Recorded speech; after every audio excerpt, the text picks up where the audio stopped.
ఈ 2 సంవత్సరాల్లో ప్రజల్ని చేసినటువంటి మోసాలకి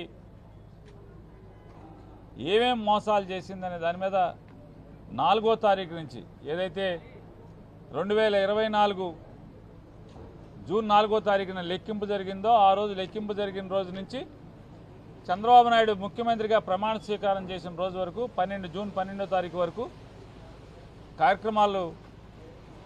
నిరసన కార్యక్రమాలు నిర్దేశించడం జరిగింది.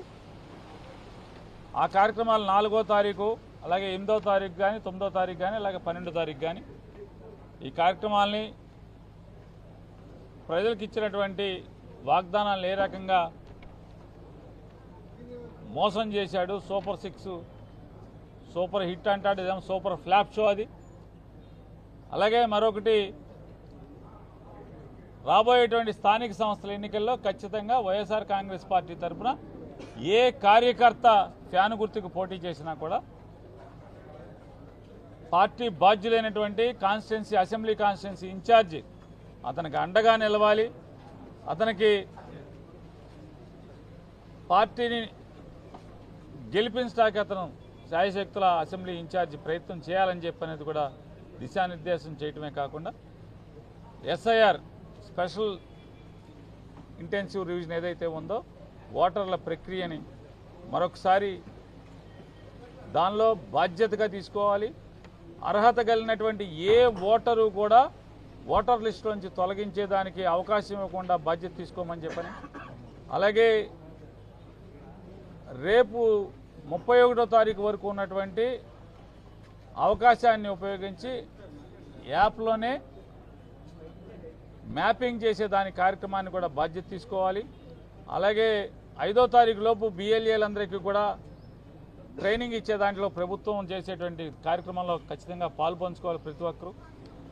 అలాగే బిఎల్ఓలతో పాటుగా బిఎల్ఏ అందరూ బూత్ లెవెల్ ఆఫీసర్స్తో పాటుగా బూత్ లెవెల్ ఏజెంట్లు ఏదైతే వైఎస్ఆర్ కాంగ్రెస్ పార్టీకి కానీ వివిధ రాజకీయ పార్టీలకు ఇచ్చేటువంటి ఏజెంట్లందరితో పాటు వైఎస్ఆర్ కాంగ్రెస్ పార్టీ ఏజెంట్ కూడా ఇంటింటికి వెళ్ళాలి.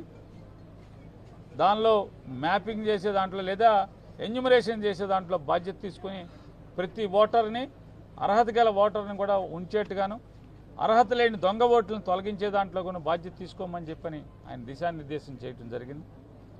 అలాగే ప్రభుత్వానికి కూడా అలాగే ఎన్నికల కమిషన్ ఆంధ్రప్రదేశ్ రాష్ట్ర ఎన్నికల ముఖ్య అధికారికి కూడా వైఎస్ఆర్ కాంగ్రెస్ పార్టీ తరఫున మేము గట్టిగా డిమాండ్ చేస్తున్నాం.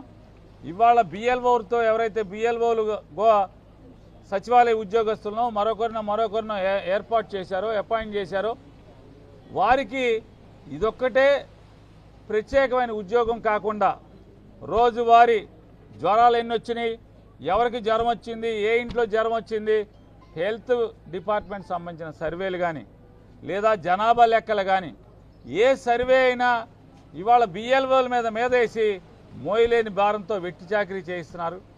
ఇవాళ బిఎల్ఓలు ఒక ఏదైతే బాధ్యతాయుతమైన చర్య ఈ ఎస్ఐఆర్ ఓటర్ల ఎన్యూమరేషన్ ప్రక్రియ పక్కకు పోయే పరిస్థితి, దీనిలో అలసత్వం ప్రదర్శించేటువంటి పరిస్థితులు వస్తాయి. ఎందుకంటే బాధ్యతగా ఒకే ఉద్యోగంగా ఓటర్ల ఎన్యూమరేషన్ మాత్రమే బాధ్యత అప్పచెప్పాల్సినటువంటి రాష్ట్ర ప్రభుత్వం ఎన్నికల ప్రక్రియని అంటే ఓటర్ లిస్టు తయారీని పక్కన పడేసే విధంగా 10 ఉద్యోగాల్ని ఈ బిఎల్ఓల మీద పడేయటం వల్ల వాళ్ళకి మోయలేని భారమై ఇవాళ ఓటర్ల ఎన్యూమరేషన్ ప్రక్రియ పక్కకి వెళ్ళే పరిస్థితి, మోయలేని భారాన్ని బూత్ లెవెల్ ఆఫీసర్లు మోయాల్సిన పరిస్థితి వస్తుంది. కాబట్టి ఎన్నికల ప్రత్యేక అధికారి రాష్ట్ర ఎన్నికల ప్రత్యేక అధికారి సిఇఓ గారు బాధ్యత తీసుకుని జిల్లా కలెక్టర్లతో ఈ బిఎల్ఓలకి ఈ ఎన్యూమరేషన్ ఉద్యోగం ఒక్కటే తప్పితే మరొక బాధ్యతని రేపు